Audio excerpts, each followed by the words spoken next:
Hi everybody, welcome to my channel, Rosie Cooks. I am making chicken tortilla soup and it came out really tasty. So this is a big stock pot. I'm adding 1 tablespoon of olive oil and a half of a chopped onion. I'm going to cook that up for about a minute.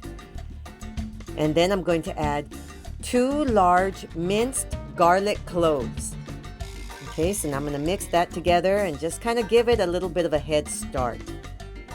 So this is a 4-ounce can of diced green chilies, a 14-ounce can of diced tomatoes.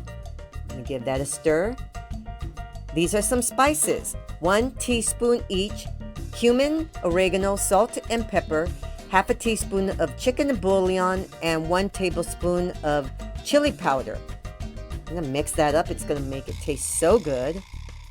This is a drained 14-ounce can of whole kernel corn and a 14-ounce can rinsed and drained of black beans and a 10-ounce can of enchilada sauce. I like this brand.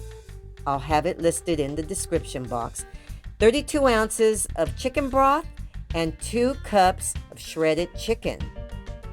Okay, then you just kind of give that a stir. Add 1 bay leaf, make it submerged. Add the top, cover it up, and cook it on a medium heat for about 20 minutes.